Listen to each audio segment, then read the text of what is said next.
Aujourd'hui, le virus du Covid-19 menace la vie des milliers de gens dans le monde. Parmi les gens, il y a la femme enceinte qui a toujours peur de la transmission du virus vers son fœtus. Alors, rassurez-vous, mesdames, il n'y a pas de transmission verticale, le virus ne franchit pas la barrière placentaire. Prenons l'exemple de la vie de Oujda, une patiente enceinte qui avait le Covid-19 quand elle a accouché.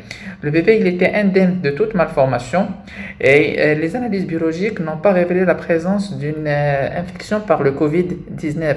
Donc, à ce point-là, il faut se rassurer. Alors, comme tout le monde, la femme enceinte peut être aussi, elle, contaminée par le Covid-19.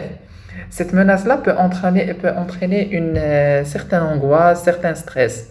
Mais quand ce stress il est exagéré, il peut engendrer certaines complications chez la mère, comme par exemple les fausses couches, les accouchements prématurés, le retard de croissance, un déficit immunitaire. C'est pour cela que la dame doit gérer son stress, elle doit apprendre à le gérer. Mais quand même, comme elle peut avoir cette infection, elle doit prendre certaines mesures de précaution et certaines mesures de prévention. C'est-à-dire que la dame doit respecter le confinement. Elle ne doit pas quitter son domicile uniquement pour aller visiter le médecin. Elle doit toujours suivre les conseils de son médecin.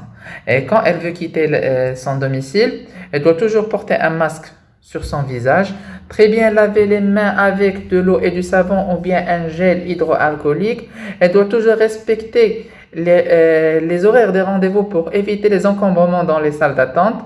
Et surtout, elle doit respecter la distance entre deux personnes qui est généralement de 2 mètres. Et j'ai un message aussi pour les femmes qui allaitent. Je leur dis, continuez à allaiter vos enfants. Il n'y a pas de transmission du virus par le lait maternel. Au contraire, le lait maternel, il est bénéfique pour votre bébé.